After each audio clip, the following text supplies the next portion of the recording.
Good day to you. It's the 24th of April 2022, and it's now 2 full months since Russia invaded the Ukraine.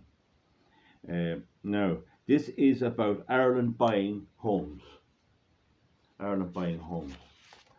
And I want to bring to your attention an article in the Irish Examiner, and that's it there. And I'll just read it to you.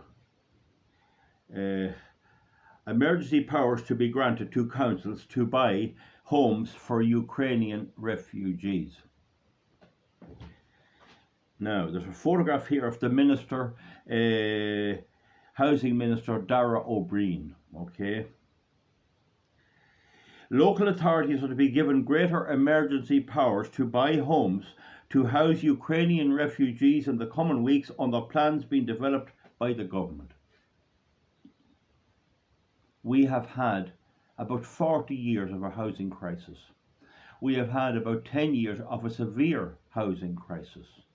We have had a relatively mildish winter, but we have lots of people forced to sleep rough. We've had mothers with their children sleeping in cars where they can't get a home. In neighbouring Carrickmacross to me here, you cannot get a house to rent.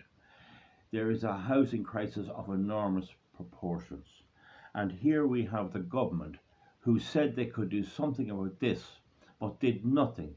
And in the space of 2 months, in actual, they've only started this about a week, they can solve the whole lot with the stroke of a pen. Huh? The world is really gone mad, folks.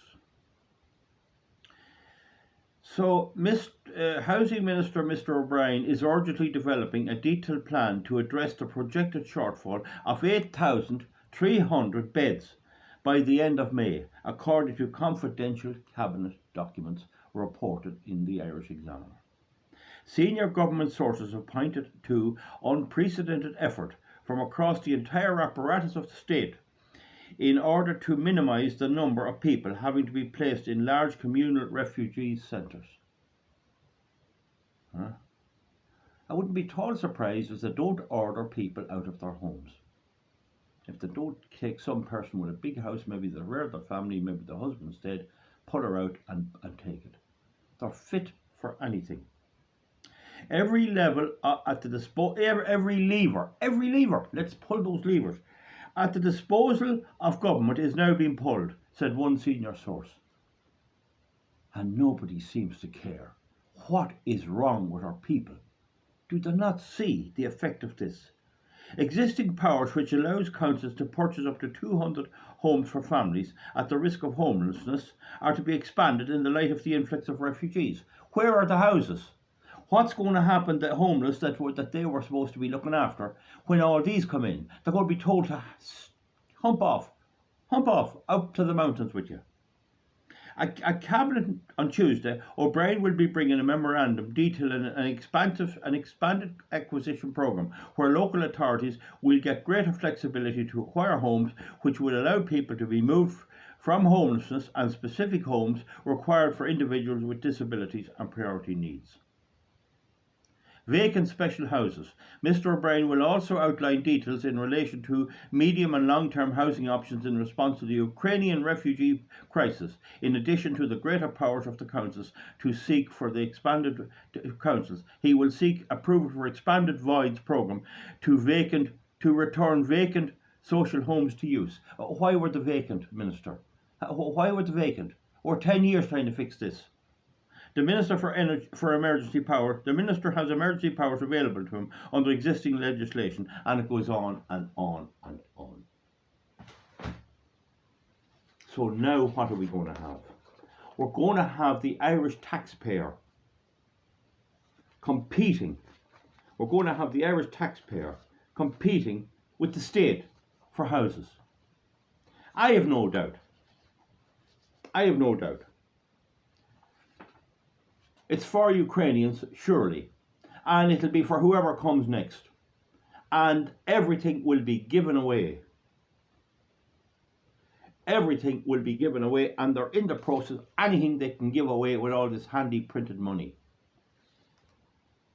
Irish home seekers will be competing with the state Imagine you go to bid on a house, you're hoping to get it at 160,000 or 205,000 or whatever it is, a little house there for yourself and herself or whatever, and you find the council coming in paying unlimited amounts of your money to make sure you don't get it. And of course, the prices of these homes will go up. This will drive prices mad because you have the local authority loaded down with money handed to them by the government. Now, there was a pro-Russian parade there's a pro-Russian parade already on the M50 in Dublin, and there's a big Russian population here who are backing Putin to the hilt. Now, I give my views on this. I'm not backing him. I think we need this damn thing settled, and I think there needs to be a bit of negotiation. But why can't they accommodate these people in large purpose-built centres in Europe, beside where they are? This parade is taking place again on the 7th of May. On the 7th of May in Dublin. I think it's all over the country, and it's one of these things where you bring your car, your tractor, or your lorry, and you beep the horn and all these type of things. It's not for the homeless. Our government obviously cares nothing for the homeless. I believe that what's happening is our government just panders to the EU. The EU has these people which they should be bringing into Germany, Poland and neighbouring countries on a temporary basis in field homes which would be warm and which would allow them to be okay.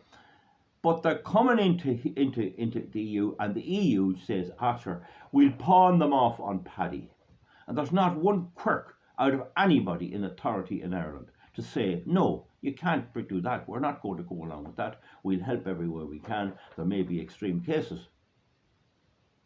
Men, women and children, fighting men, the whole lot, are going to be brought in here, and our people are going to be let go to hell. That's what our government is planning.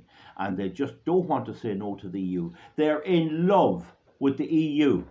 Fianna Fáil, Fine Gael, Sinn Féin, People Before Profit, the whole lot. They're in deep love, deep romantic love with the EU, and they dare and will not speak or give their opinion on anything.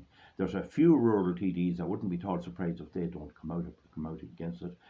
But if we went to put up candidates for election, the people will not vote for us. And in France today, it's a good chance that Macron will be returned to power, and it's worse than this in France. Let me know your opinions below. Okay?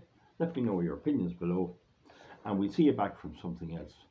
We are being absolutely taken as fools, as bumbling idiots, because we have worked hard.